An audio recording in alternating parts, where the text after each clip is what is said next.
काशीपुर गांव दूर दूर तक फैले खेतों और बागों के लिए प्रसिद्ध था। जमींदारों और सेठों का बोलबाला था, जबकि मेहनतकश किसान उनकी दया पर निर्भर हो चले थे। रघुनाथ की पहचान एक ईमानदार और मेहनती व्यक्ति में गिनती होती थी। उसे दिन भर खेत में पसीना बहाने के बाद भी पेट भर रोटी की गारंटी नहीं थी। अपनी बेटी गंगा, पत्नी पार्वती, अपने परिवार का खर्च रघुनाथ ही उठाता था। सालों से गांव में एक ही सेठ का राज चलता आ रहा था, भैरव सिंह। वह गांव का सबसे बड़ा महाजन, दबंग और जमीनों के मालिकों में से एक था। जिस पर उसकी नजर टिक जाती तो उसे हासिल करने का वह हर संभव प्रयास करता। चाहे वह जमीन हो, धन हो या किसी के घर की इज्जत। लोगों के मन में उसका डर बैठा हुआ था, इसलिए वह खुलकर अत्याचार करता और अपनी मनमानी चलाता था। गांव के बुजुर्गों का कहना था कि कभी काशीपुर खुशहाल था, लेकिन भैरव सिंह के अत्याचारों के कारण लोग पलायन करने लगे। बहुतों ने अपनी जमीनें बेच दी और जो बचे वे साहूकारी कर्ज तले दबे हुए थे। रघुनाथ भी उन्हीं लोगों में शामिल था जिस पर भैरव सिंह का कर्ज चढ़ा हुआ था। पिताजी, आज आपको खेत पर कुछ देर से जाना चाहिए। आप रात भर ठीक से सो नहीं पाए हैं। रात भर आपको बुखार था, जरा आराम कर लीजिए। बिटिया, अगर मैं देर से खेत में गया तो खेत का काम रुक जाएगा। फसलें पहले ही कमजोर हैं। अब मैं और देर तक बर्दाश्त नहीं कर सकता। मुझे खेत में जाकर खूब मेहनत करना होगा, तब जाकर फसल उगेगी। गंगा को पिता की मेहनत का अंदाजा था। वह जानती थी कि अगर अब की बारिश समय पर न आई तो इस बार भी फसल चौपट हो जाएगी और कर्ज का बोझ और बढ़ेगा। लेकिन वह फिर भी पिता को समझाने का प्रयास करती। पिताजी, कुछ देर आराम कर लेने से खेत का नुकसान ज्यादा थोड़ी होगा जितना आपकी सेहत बिगड़ने से हो सकता है। माँ भी यही कह रही थी। इतने में अंदर से पार्वती आती है और अपनी हल्की फुल्की डांट के साथ रघुनाथ को समझाती है। ये लड़की ठीक ही कहती है। आप दिन रात एक करके खेत में काम करते रहते हो, अपने शरीर का जरा भी ख्याल नहीं रखते हो। अरे भाग्यवान, एक किसान आराम करने लगेगा तो खेत का काम कौन करेगा? तुम चिंता मत करो, मुझे कुछ नहीं होगा। वह हल उठाता है और खेत की ओर निकल जाता है।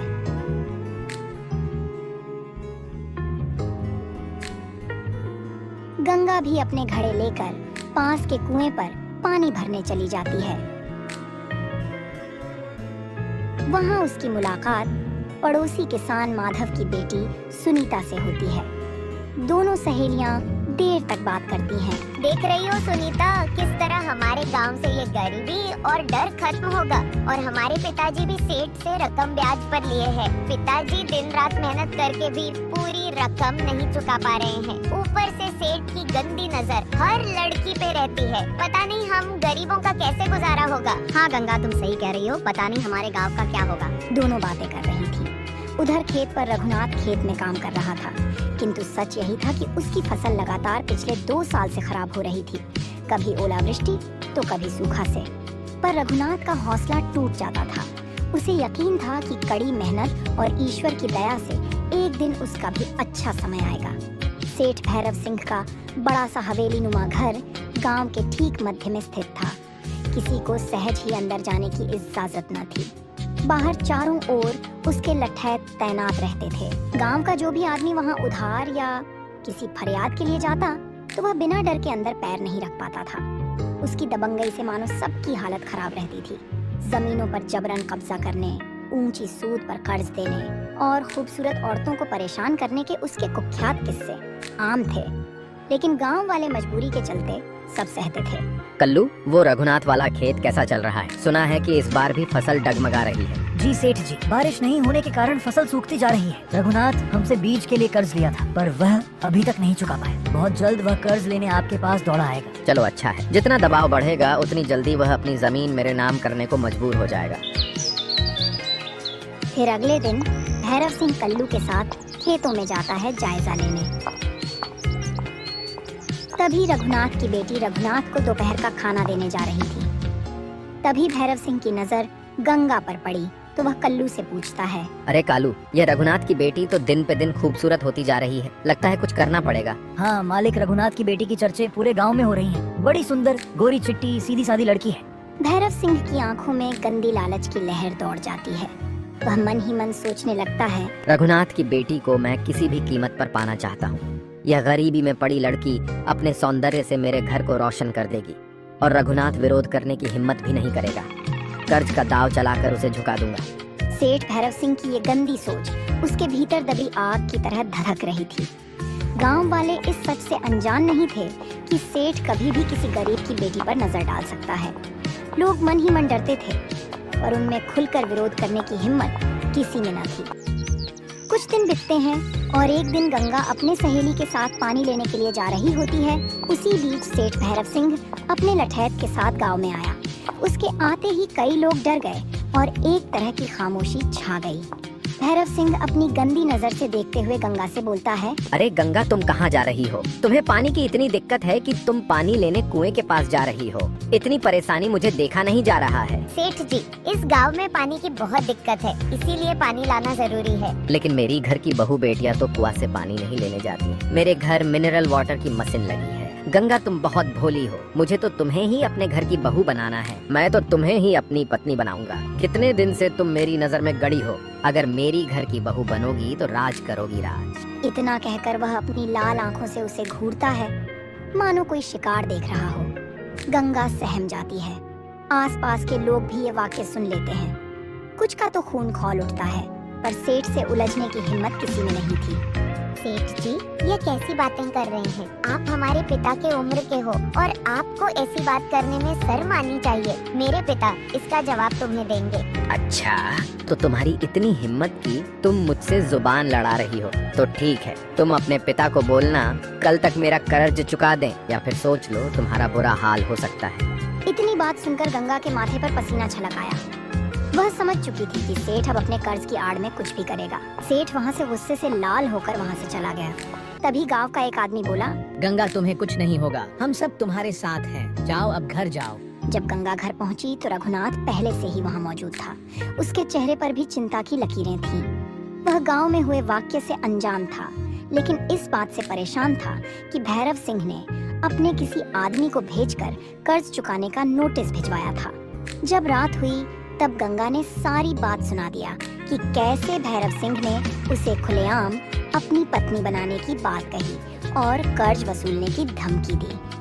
पार्वती यह सुनते ही परेशान हो गई। हे भगवान, अब हम क्या करेंगे? हमारी नाजुक सी लड़की पे उस दुष्ट भैरव सिंह की गंदी नजर पड़ गई। अब हम क्या करेंगे? गंगा के पापा, ये तो बहुत बुरा हो रहा है हमारे साथ। माँ, डरने की बात नहीं है, हम पिताजी के साथ हैं। माँ, जिसके सिर पर पिता का हाथ होता है उसका कोई बाल भी बांका नहीं कर सकता, और पूरा गाँव भी हमारे साथ है। पिताजी कुछ ना कुछ रास्ता जरूर निकालेंगे। यह तो बहुत चिंता की बात है बेटी। मैं किसी भी हाल में भैरव सिंह का कर्ज चुका दूंगा, नहीं तो वह बार बार परेशान करेगा और हमेशा वह अपनी बुरी नजर से तुम्हें देखेगा। पता नहीं हम गरीबों का क्या होगा, और वह कुछ भी कर सकता है। देखो, इस बार किसी भी हाल में खेत से कुछ न कुछ फसल निकालनी होगी, तभी हम किसी तरह भैरव सिंह का कर्ज उतार पाएंगे। मैं कल ही से दुगुना मेहनत करूंगा। गंगा, तुम भी थोड़ा बहुत मेरी मदद कर देना। पिताजी, मैं हर काम के लिए तैयार हूँ, बस आप चिंता मत कीजिए। हमें कोई नहीं तोड़ सकते और भैरव सिंह का कर्ज चुका देंगे। वैसे भी जिसके सर पर पिता का हाथ हो तो उसका कोई बाल बांका नहीं कर सकता है।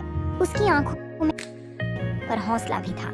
उस रात परिवार के किसी सदस्य को ढंग की नींद नहीं आई। किसी के मन में डर तो किसी के मन में गुस्सा, तो किसी के मन में हताशा थी, पर सबके बीच एक कड़ी थी, साथ रहने की, एक दूसरे का हाथ न छोड़ने की। अगले दिन की सुबह होता है तो रघुनाथ ने गांव के सरपंच अयोध्या प्रसाद के घर गया। वहां कुछ और गांव वाले पहले से ही खड़े थे। सबको पता था कि सेठ भैरव सिंह का अत्याचार बढ़ता जा रहा है। जब रघुनाथ ने उन्हें सारी बात बताई तो सरपंच जी बोले, रघुनाथ बेटा, हम लोग भैरव सिंह से सीधा टकराने से डरते हैं, लेकिन अब पानी सिर से ऊपर जा रहा है। अपनी बेटियों की सुरक्षा करने के लिए हमें कुछ करना ही होगा। तुम सब जानते हो, भैरव सिंह पर तो पुलिस वाले भी हाथ नहीं डालते। वह अपने रसूख का इस्तेमाल करके शहर के नेताओं तक को मैनेज कर लेता है, लेकिन इसका मतलब यह नहीं कि हम हाथ पर हाथ धरे बैठे रहें। सभी ने मिलकर तय किया कि पंचायत की ओर से भैरव सिंह से अनुरोध किया जाएगा कि वह कर्ज वापस लेने के लिए थोड़ा समय दे दे, और साथ ही खुलेआम किसी किसान की बेटी पर बुरी नजर न रखने के लिए उसे चेतावनी दिया जाएगा। अगले दिन पंचायत बुलाने का संदेश पूरे गांव में फैल गया। शाम को मंदिर के सामने चौपाल लगी थी। गांव के ज्यादातर लोग इकट्ठा हुए थे, लेकिन भैरव सिंह या उसके लठैतों में से कोई भी नहीं आया। तभी भैरव सिंह का चपरासी वहाँ आया और बोला, सेठ जी ने संदेश भेजा है कि पंचायत आज नहीं कल होगी। अगर किसी को कुछ कहना है तो कल उनकी हवेली पर आए, वरना अपनी अपनी राह देखें। यह सुनकर लोगों में आक्रोश तो था, पर एक मजबूरी भी थी कि भैरव सिंह की मर्जी के बगैर पंचायत आगे नहीं बढ़ सकती थी। रघुनाथ मायूस होकर घर लौटा आया। गंगा को जब पता चला कि भैरव सिंह ने फिर से अपनी मनमानी चलाई तो उसका मन और उदास हो गया, पर उसे थोड़ी राहत थी कि कम से कम गांव के लोग अब खुलकर विरोध करने की बात सोचने लगे हैं। अगले दिन तय समय पर सरपंच रघुनाथ, माधव और कुछ अन्य किसान भैरव सिंह के हवेली पहुंच गए।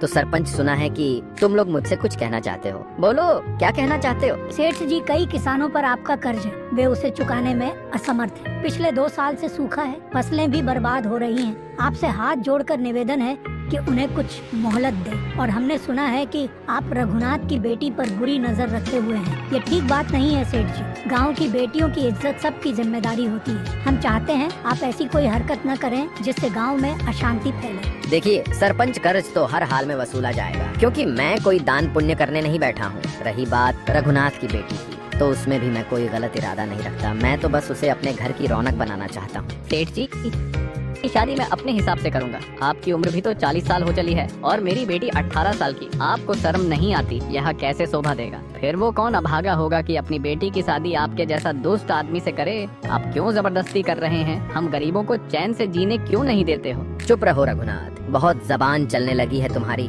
याद रखो कि तुम मुझ पर कर्जदार हो। अगर मुझे जरा भी लगता है कि तुमने मेरी बात नहीं मानी तो तुम्हारी जमीन नीलाम कर दूंगा। याद है ना, तुमने अपने खेतों के कागजात गिरवी रखे हो मेरे पास। अगर मेरी बात नहीं मानोगे तो फिर तुम सड़क पर आ जाओगे। सेठ जी, यह अन्याय होगा। कम से कम बेटी की बात पर जबरदस्ती मत कीजिए। देखो बसंत, तुम अपने काम से काम रखो। जो मेरे फैसले को चुनौती देगा उसका अंजाम भी बुरा होगा। भैरव सिंह की बात सुनकर सन्नाटा छा गया। लठैत ने ऐसे घूरना शुरू किया कि मानो कि अभी हमला कर देगा। सरपंच ने सोचा कि इससे पहले स्थिति बेकाबू हो, पंचायत को यहाँ से लौटना ही बेहतर है। रघुनाथ को अपने साथ लेकर सब बाहर निकल आए। बाहर आने के बाद सारा समूह बेहद मायूस था। उन्हें समझ नहीं आ रहा था कि अब क्या करें। फिर अगले दिन गांव में पंचायत जुटी। उसमें गांव का एक आदमी बोला, हमें एक साथ आगे आकर इसका विरोध करना होगा। क्या हम सबने अपनी बेटियों को इसलिए जन्म दिया है कि कोई सेठ आकर उनको अपनी जिद के लिए उठा ले जाए? यदि आज हम चुप रहे तो कल हमारे घरों में भी यही होगा। उसकी ये बात सुनकर लोगों का साहस बढ़ा। तभी हरिया ने भी समर्थन किया। सही बात है, अगर हम सब एकजुट हो जाएं और शहर के अफसरों के पास जाएं तो हो सकता है हमें कुछ न्याय मिले। पर पिछली बार जब कुछ लोगों ने शिकायत की थी तो पुलिस ने भैरव सिंह के खिलाफ कोई कार्रवाई नहीं की, उल्टे शिकायत करने वालों को ही प्रताड़ित किया गया था। इस पर रघुनाथ ने अपनी बेटी की चिंता करते हुए कहा, मैं तो अपना सब कुछ दांव पर लगाकर भी अपनी बेटी की रक्षा करूंगा, अगर कोई साथ दे चाहे ना दे। इतना सुनते ही कुछ किसानों ने हामी भरी कि वे रघुनाथ का साथ देंगे। लोगों को लगा कि अब समय आ गया है कि सब अपनी ताकत दिखाए। भले ही सेठ के पास धन और लठैत हैं, मगर गांव वालों के पास संख्या बल और न्याय की भावना थी। घर पर गंगा को यह सब पता चला तो वह भी मजबूत हौसले के साथ तैयार हुई कि सेठ भैरव सिंह के आगे झुकना नहीं है। कुछ दिन बीतते हैं। रघुनाथ पहले की तरह दिन रात खेतों में जुटा रहा। वह सेठ की धमकियों के बावजूद मेहनत नहीं छोड़ता। इस बीच सेठ भैरव सिंह अपने तरीकों से रघुनाथ और गांव वालों को डराने में लगा रहा। कभी उसके लठैत रात में किसी किसान के खेत में आग लगा देते तो कभी किसी के घर चोरी हो जाती। गांव के लोगों के मन में दहशत फैल जाती। वे समझते कि यह सब भैरव सिंह करा रहा है। एक दिन अचानक गांव में एक नौजवान आया। अच्छी कद काठी, चेहरे पर तेज और हाथ में छोटा सा झोला लिए। कुछ लोग ये अमन है, रघुनाथ का बचपन का मित्र, मोहन का बेटा। अमन को शहर में नौकरी लग गई थी, वह सालों से वहीं रह रहा था। प्रणाम काका, क्या हाल है? सब ठीक तो है ना? ये गांव में बहुत कम आदमी नजर आ रहे हैं, क्या बात है? तब गांव के लोग जब उसे सारी बात सुनाया कि गांव में लोगों को सेठ भैरव सिंह के अत्याचार झेलने पड़ रहे हैं तो वह बहुत दुखी हुआ। वह सबसे पहले रघुनाथ के घर गया। रघुनाथ और पार्वती उसे देखकर भावुक हो गए। गंगा ने उसे पहले कभी देखा नहीं था क्योंकि वह बहुत छोटी थी जब अमन गांव छोड़ गया था। अमन ने आते ही कहा, चाचा, मैंने शहर में कुछ साथियों के साथ मिलकर एक संस्था बनाई है जो ग्रामीण क्षेत्रों में अन्याय और शोषण के खिलाफ आवाज उठाती है। आप मुझे सब कुछ विस्तार से बताइए। रघुनाथ को थोड़ी सी आशा की किरण दिखाई। उसने अमन को भैरव सिंह और उसके कृत्यों के बारे में बताया। अमन ने आश्वासन दिया, चाचा आप चिंता मत कीजिए, जब सब लोग मिलकर आवाज उठाएंगे तभी बदलाव आएगा। मैं आपके साथ हूँ। फिर उसके बाद अमन गांव वालों से लगातार मिलता रहा, उन्हें समझाता रहा। डरने से कुछ नहीं होगा। अगर सब एकजुट होकर पुलिस अधीक्षक या जिला कलेक्टर से मिलें और अपनी शिकायत दर्ज करवाएं, तो कुछ रास्ता निकल सकता है। पहले तो लोग हिचकिचाए, फिर धीरे धीरे 3-4 किसान तैयार हो गए। सभी ने मिलकर एक आवेदन तैयार किया जिसमें स्पष्ट लिखा गया कि भैरव सिंह जबरन किसानों की जमीन हड़पना चाहता है, कर्ज की आड़ में अत्याचार करता है और गांव की बेटियों पर बुरी नजर रखता है। कुछ महिलाएं इसमें अपने हस्ताक्षर करने को तैयार हुईं, जिनके परिवार भैरव सिंह के डर से गांव छोड़कर जा चुके थे या प्रताड़ित हो रहे थे। रघुनाथ और अमन इस आवेदन को लेकर जिला मुख्यालय गए। वहां उन्हें एसडीएम उप जिलाधिकारी से मिलने का वक्त लिया। तब एसडीएम थोड़ा गंभीर हुए। उन्होंने रघुनाथ की स्थिति पर तरस भी दिखाया और एक टीम भेजने का वादा किया जो गांव में जांच करेगी। इधर गांव में खबर फैल गई कि रघुनाथ और अमन सीधे अफसर से मिलकर लौटे हैं। इस बात की खबर सेठ भैरव सिंह को भी मिल चुकी थी और वह अंदर ही अंदर उबल रहा था। यह गांव वाले इस तरह नहीं मानेंगे, इन्हें तो सबक सिखाना ही होगा। कल्लू, तुम उस रघुनाथ को सबक सिखा दो और उसकी बेटी को मेरे पास जबरदस्ती लेकर आओ। अब तो उसके साथ जबरदस्ती ही करनी होगी। वह सोचने लगा कि अब उसे कोई ऐसा कदम उठाना होगा जिससे गांव फिर से उसकी मुट्ठी में आ जाए। उसी शाम रघुनाथ अपने खेतों को देखकर लौट रहा था। सूरज ढल चुका था और अंधेरा गहराने लगा था। रास्ता सुनसान था। तभी 2 लठैतों ने उसे घेर लिया। उन्होंने रघुनाथ को जमीन पर गिरा दिया, लाल घूंसों से मारा और बोले, अब जाएगा अफसर के पास शिकायत करने, अब भुगतो। रघुनाथ चीखता रहा मगर किसी ने उसकी आवाज नहीं सुनी। वह जमीन पर लहूलुहान हो गया। इसके बाद वे लोग उसे वहीं बुरी हालत में छोड़कर भाग गए। कुछ देर बाद गांव का एक आदमी उधर से गुजरा जिसने रघुनाथ को देखा और उसे उठाकर घर लाए। डॉक्टर को बुलाया गया जिसने बताया कि हड्डी में फ्रैक्चर है और शरीर के कई हिस्सों में चोटें हैं। रघुनाथ को आराम और इलाज की सख्त जरूरत है। गंगा ने अपनी आंखों में आंसू भरे बोलती हैं, माँ, ये सब सेठ के आदमियों ने किया है। अब मैं चुप नहीं बैठूंगी। अब मैं उस भैरव सिंह को सबक सिखा कर रहूंगी। फिर अगले दिन जब रघुनाथ की पत्नी पानी लेने गई थी, तब भैरव सिंह के लठैत रघुनाथ के घर आए और गंगा को जबरदस्ती उठाकर ले जाने लगे। बेचारा रघुनाथ इतना चोटिल हो गया था कि वह उठ भी नहीं पा रहा था कि अपने बेटी को बचाए। वह चिल्लाता रह गया, बचाओ बचाओ, कोई तो मेरी लड़की को बचाओ। जब यह बात अमन को पता चली तो वह तुरंत पुलिस ने रिपोर्ट किया। अब पुलिस भी गांव वालों की बात मानने को मजबूर थे क्योंकि उच्च अधिकारी की नजर भैरव सिंह पर थी। पुलिस भी मजबूर थी। भैरव सिंह को गिरफ्तार करने को वह तुरंत फिर भैरव सिंह के घर जांच पड़ताल के लिए गए। पुलिस ने भैरव सिंह के घर पर छापामारी की जहां पर गंगा को बांधकर भैरव सिंह उसके साथ गलत काम करने वाला था। पुलिस ने उसे गिरफ्तार किया और कई जमीनों के फर्जी कागज, लोगों के हस्ताक्षर से संबंधित फर्जी दस्तावेज मिले। सरकारी अफसरों को घूस देने के सबूत भी मिले। इस सब के चलते भैरव सिंह पर मुकदमा दायर हुआ और उसके लठैत भी गिरफ्तार होकर जेल चले गए।